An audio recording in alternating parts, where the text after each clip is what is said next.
Good morning बच्चों।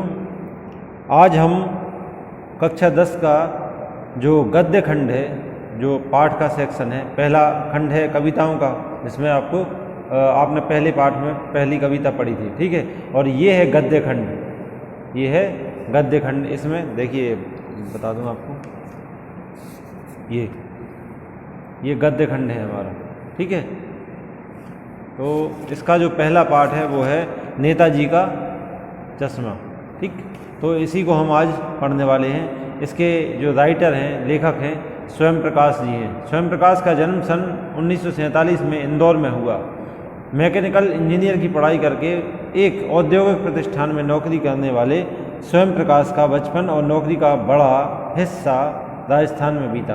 मतलब इनका जो अधिकतर जीवन था वो कहाँ पर, राजस्थान में बीता, क्योंकि ये इंदौर में जन्मे थे, लेकिन अधिकतर समय ये राजस्थान में ही रहे। फिलहाल वर्तमान में स्वैच्छिक सेवानिवृत्ति के बाद वे भोपाल में रहते हैं और वसुधा पत्रिका के संपादन से जुड़े हुए हैं। और अभी ये वर्तमान में स्वैच्छिक सेवानिवृत्ति लेने के बाद भोपाल में ही रहते हैं और वसुधा पत्रिका के संपादन से जुड़े हुए हैं। 8वें दशक में उभरे स्वयं प्रकाश आज समकालीन कहानी के महत्वपूर्ण हस्ताक्षर हैं। इनकी जो रचनाएं हैं मुख्य रूप से वो 8वें दशक मतलब 80 के दशक से इन्होंने लिखना प्रारंभ किया है। उनके 13 कहानी संग्रह प्रकाशित हो चुके हैं, जिनमें सूरज कब निकलेगा, आएंगे दिन अच्छे भी, आदमी जात का आदमी और संधान उल्लेखनीय है। उनके बीच में विनय और ईंधन उपन्यास चर्चित रहे हैं। उन्हें पहल सम्मान, बनमाली पुरस्कार, राजस्थान साहित्य अकादमी पुरस्कार आदि पुरस्कारों से पुरस्कृत किया जा चुका है। उनको राजस्थान सरकार द्वारा दिए जाने वाले पहल, बनमाली और राजस्थान साहित्य अकादमी पुरस्कार से सम्मानित किया जा चुका है। मध्यवर्गीय जीवन के कुशल चितेरे स्वयं प्रकाश की कहानियों में वर्ग शोषण के विरुद्ध चेतना है। जो स्वयं प्रकाश जी हैं ये अपनी कविताओं में मध्यम वर्गीय जीवन को महत्व देते हैं। इन्होंने जो वर्ग शोषण है उसके विरुद्ध भी अपनी कहानियों में चेतना जागृत करने की कोशिश की है। तो हमारे सामाजिक जीवन में जाति, संप्रदाय और लिंग के आधार पर हो रहे भेदभाव के खिलाफ प्रतिकार का स्वर भी है। जो सामाजिक जीवन है उसमें जाति, संप्रदाय और लिंग के आधार पर हो रहे भेदभाव के खिलाफ प्रतिकार करने का भी प्रतिकार का स्वर भी इनके अंदर दिखाई देता है। रोचक किस्सा गोई शैली में लिखी गई उनकी कहानियाँ हिंदी की वाचक परंपरा को समृद्ध करती हैं। इनकी जो कहानियाँ हैं वो किस्सा कहानी सुनाने के अंदाज में लिखी गई हैं। जिस तरह पुराने समय में किस्से कहानियाँ सुनाए जाते थे, उसी सरल शैली में, सरल भाषा में इन्होंने अपनी कहानियों को रचा है। अब यहाँ पर जो ये कहानी है नेताजी का चश्मा, इसके बारे में बताया गया है कि चारों ओर सीमाओं से घिरे भूभाग का नाम देश नहीं होता है। देश बनता है उसमें रहने वाले सभी नागरिकों, नदियों, पहाड़ों, पेड़ पौधों, वनस्पतियों, पशु पक्षियों से, और इन सब से प्रेम करने और इनकी समृद्धि के लिए प्रयास करने का नाम देशभक्ति है, ठीक है। तो यहाँ पर लेखक कह रहा है कि जो देश भूभाग की सीमाओं का नाम नहीं है। देश बनता है मुख्य रूप से उस देश में रहने वाले नागरिकों, वहाँ पाई जाने वाली नदियों, पहाड़ों और चारों ओर फैले वनस्पतियों, पेड़ पौधों, पशु पक्षियों, और इससे ज़्यादा वो ये कि उस देश में रहने वाले लोग आपस में प्रेम और समृद्धि से रहने का प्रयास करें, तो वो ही सब मिलकर देश कहलाता है। नेताजी का चश्मा कहानी कैप्टन चश्मे वाले के माध्यम से देश के करोड़ों नागरिकों के योगदान को रेखांकित करती है। जो ये स्वयं प्रकाश द्वारा रचित कहानी है नेताजी का चश्मा, ये करोड़ों नागरिकों के योगदान को रेखांकित करती है कि उन्होंने किस तरह देश की आज़ादी के लिए अपने बलिदान दिए हैं, जो इस देश के निर्माण में अपने अपने कर्तव्यों से सहयोग करते हैं। और ये कहानी उन लोगों के महत्व को भी बताती है जो, चाहे वो छोटा हो या बड़ा, इस देश के निर्माण में अपने अपने तरीके से अपना सहयोग प्रदान करते हैं। कहानी यह कहती है कि बड़े ही नहीं, बच्चे भी इसमें शामिल हैं। और उसमें लेखक ये भी बताने का प्रयास कर रहा है कि न केवल बड़े बल्कि बच्चे भी देश निर्माण में या देश के उत्थान में अपनी भूमिका निभा सकते हैं। आइए शुरू करते हैं कहानी नेताजी का चश्मा। हवलदार साहब को हर 15वें दिन कंपनी के काम के सिलसिले में उस कस्बे से गुजरना पड़ता था। कस्बा बहुत बड़ा नहीं था।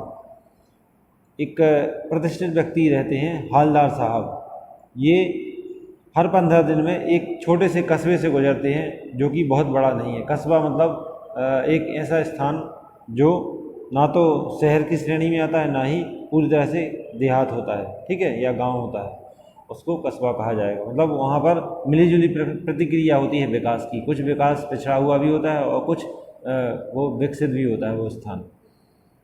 जिसे पक्का मकान कहा जा सके वैसे कुछ ही मकान, और जिसे बाजार कहा जा सके वैसा एक ही बाजार था।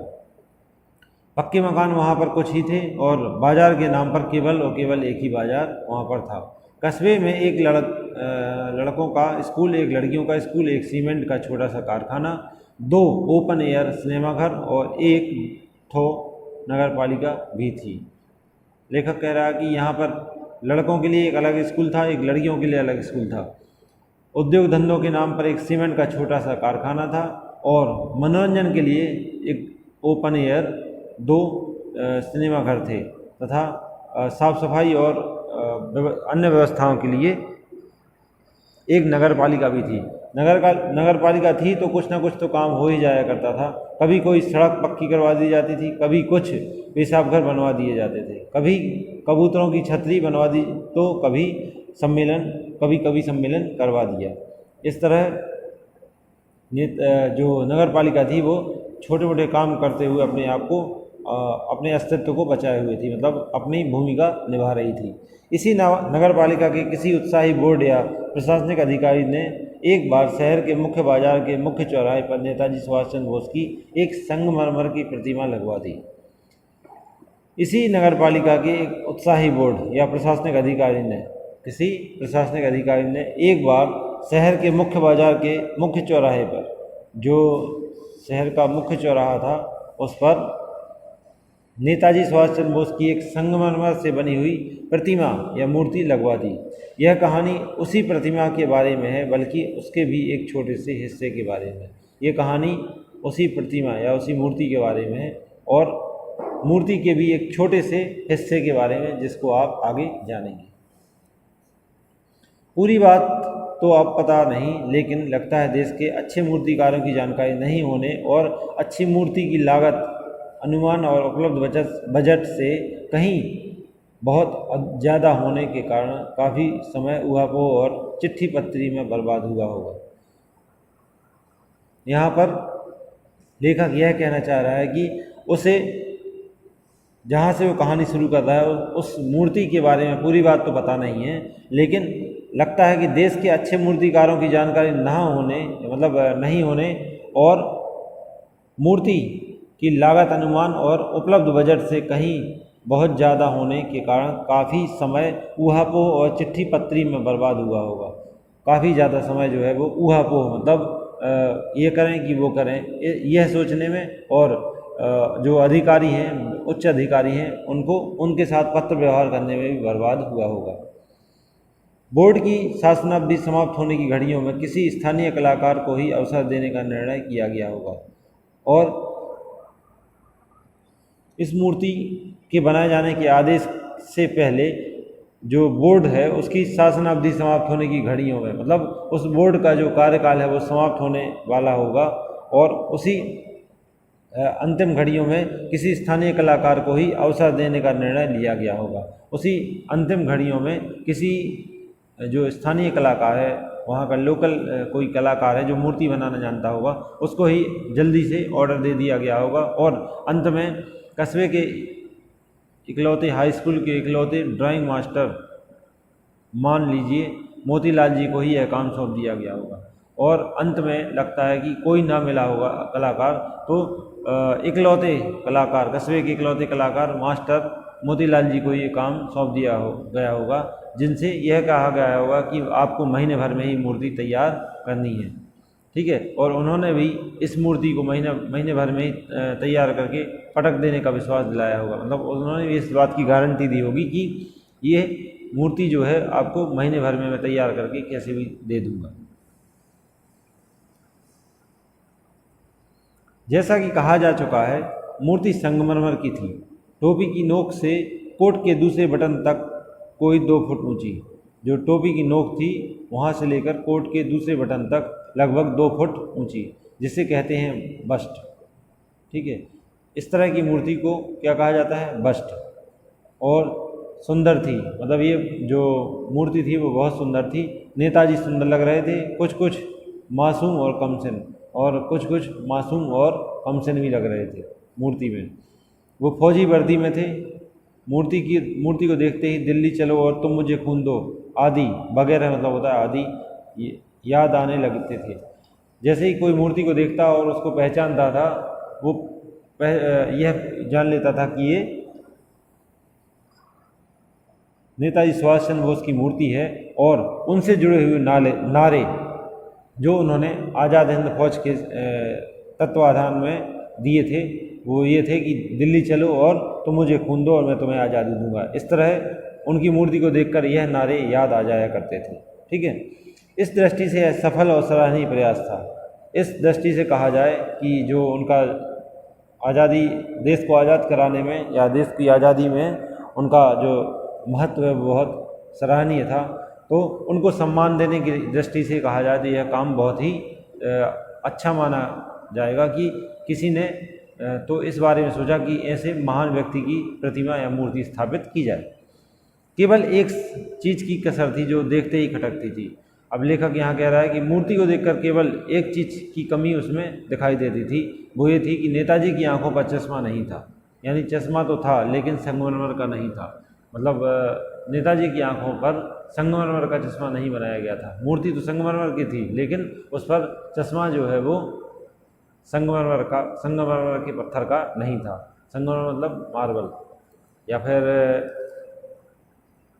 जो सफ़ेद पत्थर होता है ना, संगमरमर जिससे मूर्तियाँ बनाई जाती हैं, ये मूर्ति उसी से बनाई गई थी। एक सामान्य और सचमुच के चश्मे का चौड़ा काला फ्रेम मूर्ति को पहना दिया गया था। अब जो चश्मा था वो पत्थर का नहीं बनाया गया था, बल्कि जो उस मूर्ति पर चश्मे की कमी को पूरा करने के लिए एक सामान्य सा चौड़े काले फ्रेम का चश्मा मूर्ति को पहना दिया गया था। हवलदार साहब जब पहली बार इस कस्बे से गुजरे और चौराहे पर पान खाने रुके, तभी उन्होंने इसे लक्षित किया। हवलदार साहब पहली बार जब चौराहे से गुजरे, हवलदार साहब जो हर 15 दिन में इस कस्बे से गुजरते थे, तो पहली बार जब उन्होंने इस मूर्ति को देखा चौराहे पर पान खाते हुए, तो उन्होंने इस बात को लक्षित किया मतलब उन्होंने इस बात पर गौर किया और उनके चेहरे पर एक कौतुक भरी मुस्कान फैल गई। यह देखकर कि चश्मा जो है वो वास्तविक रूप से लगाया गया है, मतलब रियल का चश्मा लगाया गया है, उनके चेहरे पर कौतुक भरी मतलब आश्चर्यजनक मुस्कान फैल गई। वाह भाई, यह आइडिया भी ठीक है। उन्होंने कहा वाह भाई, ये आइडिया या ये विचार भी ठीक है। मूर्ति पत्थर की लेकिन चश्मा रियल का। उन्होंने मन में विचार किया कि ये जो मूर्ति है वो तो पत्थर की है लेकिन चश्मा कैसा है? रियल या फिर वास्तविक। जीप कस्बा छोड़कर आगे बढ़ गई। तब भी हवलदार साहब इस मूर्ति के बारे में ही सोचते रहे। जब उन्होंने पान खाया और अपनी जीप में बैठकर आगे बढ़ गए, तो उस गाड़ी में बैठे हुए भी वो इसी बात पर विचार करते रहे और अंत में इस निष्कर्ष मतलब इस परिणाम पर पहुँचे कि कुल मिलाकर कस्बे के नागरिकों का यह प्रयास सराहनीय ही कहा जाएगा। उन्होंने यह निष्कर्ष निकाला, मतलब अपनी सोच को यहाँ समाप्त कर दिया कि चलो जैसा भी है, नागरिकों ने कम से कम एक अच्छा प्रयास तो किया कि उन्होंने एक देशभक्त को याद करने के लिए उसकी मूर्ति लगवाई और उस मूर्ति का सम्मान बनाए रखने के लिए उस पर एक चश्मा भी लगा दिया जो कि वो वास्तविक जीवन में पहनते थे नेताजी। ठीक है, महत्व मूर्ति के रंग रूप या कद का नहीं। यहाँ पर लेखक कह रहा है कि जो महत्व है, इम्पोर्टेंस है या विशेष बात मूर्ति के रंग रूप या कद की नहीं, उस भावना का है। वरना तो देशभक्ति भी आजकल मजाक की चीज़ होती जा रही है। उन्होंने कहा कि उनके प्रति जो सम्मान की भावना व्यक्त करने की बात है, यहाँ मुख्य बात वो है। ठीक है, यहाँ पर मूर्ति जो है वो किस रंग की है, किस कद काठी की है, यह बात ध्यान देने या फिर यह बात इस विशेष नहीं है। यहाँ पर तो विशेषता इस बात की है कि मूर्ति लगाई गई है और उनको याद किया जा रहा है, उनके कामों को याद किया जा रहा है। दूसरी बार जब हवलदार साहब उधर से गुजरे तो उन्हें मूर्ति में कुछ अंतर दिखाई दिया। ध्यान से देखा तो पाया कि चश्मा दूसरा है। जब अगले राउंड में हवलदार साहब उस कस्बे से गुजरे और उन्होंने पान की दुकान पर अपनी गाड़ी रुकवाई और पान खाने के लिए उतरे तो पान खाते हुए उन्होंने देखा कि जो फ्रेम है, मूर्ति पर लगाया गया जो चश्मा है वो अब दूसरा है। पहले मोटे फ्रेम वाला चौकोर चश्मा था, अब तार के फ्रेम वाला गोल चश्मा है। पहले जो मोटे फ्रेम का चश्मा लगाया गया था, अब कौन सा चश्मा था? तार के फ्रेम वाला गोल और रियल चश्मा। ठीक है। हवलदार साहब का कौतुक और बढ़ा, जो उनका कौतुक था या कौतुक मतलब आश्चर्य था हवलदार साहब का, वो अब और बढ़ चुका था। उन्होंने फिर सोचा, वाह भाई क्या आइडिया है, मूर्ति कपड़े नहीं बदल सकती लेकिन चश्मा तो बदल ही सकती है। उन्होंने यह विचार किया कि मूर्ति भले ही कपड़े ना बदले लेकिन चश्मा तो उसका बदल ही जाता है। ये तो बड़ी अजीब बात है, बड़ी विचित्र बात है। तीसरी बार फिर नया चश्मा। इस तरह उन्होंने जब तीसरी बार गुजरे, वहाँ से निकले तो उन्होंने देखा कि फिर से उस पर नया चश्मा चढ़ाया गया है। हवलदार साहब की आदत पड़ गई, हर बार कस्बे से गुजरते समय चौराहे पर रुकना। हवलदार साहब की आदत पड़ गई, हर बार कस्बे से गुजरते समय चौराहे पर रुकना, पान खाना और मूर्ति को ध्यान से देखना। मतलब ये उनका जो रूटीन था वो अब न केवल उस चौराहे की पान की दुकान पर रुक कर पान खाने और वहाँ से निकल जाने में तक था, बल्कि अब वो उस मूर्ति पर ध्यान देने तक भी पहुँच गया था। मतलब जो उनका जो रूटीन था, उनकी जो आदत थी, वो उस मूर्ति को देखने और उस पर किस तरह का चश्मा चढ़ाया गया है इस बात तक भी हो गई थी। एक बार जब कौतूहल दुर्दमनीय हो उठा तो पान वाले से ही पूछ लिया, क्यों भाई क्या बात है, यह तुम्हारे नेताजी का चश्मा हर बार बदल कैसे जाता है? एक बार जब जो उनका आश्चर्य था वो बहुत ज़्यादा बढ़ गया तो उन्होंने पान वाले से पूछ ही लिया, क्यों भाई क्या बात है, तुम्हारे नेताजी का चश्मा हर बार क्यों बदल जाता है? पान वाले के खुद के मुंह में पान ठुसा था। वह एक काला मोटा और खुशमिजाज आदमी था। हवलदार साहब का प्रश्न सुनकर वह आंखों ही आंखों में हंसा, उसकी तोन थिरकी। पीछे घूमकर उसने दुकान के नीचे पान थूका और अपनी लाल काली बत्ती सी दिखाकर बोला, कैप्टन चश्मे वाला करता है। जब पान वाले से उसने पूछा, हवलदार साहब ने पूछा, तो जो पान वाला था वो खुद अपने मुंह में पान ठूसा हुआ था, तो उसने पहले तो उस पान को दुकान के पीछे थूका और एक काला मोटा और खुशमिजाज आदमी था जो कि पान वाला, वो हवलदार साहब के प्रश्न को सुनकर आंखों ही आंखों में हंसा। क्योंकि वो मुंह में तो पान ठूसा हुआ था। तो पीछे घूमकर उसने जब पान थूका और बोला कि जो पहले तो वो अपनी लाल काली सी बत्ती सी दांत हैं, लाल काले बत्ती सी में जड़े हुए जो दांत हैं उसको दिखाकर बोला, कैप्टन चश्मे वाला करता है। ठीक है, मतलब उसको दिखाकर बोला, यानी थोड़ा सा हंसा वो पान थूकने के बाद, और उसने कहा कि ये चश्मा बदलने का काम जो है वो कैप्टन चश्मे वाला करता है। क्या करता है? हवलदार साहब कुछ समझ नहीं पाए। चश्मा चेंज कर देता है, पान वाले ने समझाया। हवलदार साहब ने पूछा कि क्या करता है? तो जो पान वाला था उसने कहा कि वो चश्मा चेंज कर देता है। क्या मतलब, क्यों चेंज कर देता है? उन्होंने पूछा कि क्या मतलब, आखिर वो चश्मा चेंज क्यों करता है? हवलदार साहब अब नहीं समझ पाए। पान वाले ने कहा कि वो चश्मा चेंज कर देता है, तो हवलदार साहब ने पूछा क्या मतलब, क्यों चेंज कर देता है? उन्होंने पूछा कि आखिर चश्मा चेंज वो कर क्यों देता है रोज रोज? हवलदार साहब अभी भी नहीं समझ पाए उसकी बात को। उसने फिर बताया कि कोई ग्राहक आ गया समझो, उसको चौड़े चौखट चाहिए, तो कैप्टन किधर से लाएगा? तो उसको मूर्ति वाला दे दिया, उधर दूसरा बिठा दिया। उसने समझाया हवलदार साहब को, यदि किसी व्यक्ति को चौड़े फ्रेम वाला चश्मा चाहिए तो वो कहाँ से लाएगा? वो क्या करेगा, पहले जो नेताजी की मूर्ति पर चौड़े फ्रेम वाला चश्मा पहनाया गया है उसको निकालेगा और ग्राहक को दे देगा, और अपने पास उपलब्ध चश्मे में से एक चश्मा फिर से नेताजी को पहना देगा। इस तरह वो रोज कर दिया करता था। अब हवलदार साहब को बात कुछ समझ में आई। अब जो बात थी वो समझ में आ चुकी थी हवलदार साहब को। एक चश्मे वाला है, उन्होंने अपने अंदर एक कल्पना की कि एक चश्मे वाला है जिसका नाम कैप्टन है। उससे नेताजी की बिना चश्मे वाली मूर्ति बुरी लगती है और वो चश्मा बेचने का व्यापार करता है। और जब वो नेताजी को बिना चश्मे वाली मूर्ति में देखता है तो ये बात उनको बहुत ख़राब लगती है, बल्कि आहत करती है। इससे उसको दुख भी होता है, मानो चश्मे के बिना नेताजी को असुविधा हो रही हो। उसको इस तरह महसूस होता है मानो नेताजी को बिना चश्मे के अपने जीवन जीने में असुविधा हो रही हो। इसलिए वह अपनी छोटी सी दुकान उपलब्ध गिने चुने फ्रेमों में से एक नेताजी की मूर्ति पर फिट कर देता है। इसलिए उनको सम्मान देने के लिए और अपने चश्मे का शायद विज्ञापन करने के लिए ही समझ लो, एक अपने फ्रेमों में से एक फ्रेम निकालता है और नेताजी की मूर्ति पर फिट कर देता है। लेकिन जब कोई ग्राहक आता है और उसे वैसे ही फ्रेम की दरकार होती है जैसा मूर्ति पर लगा है, तो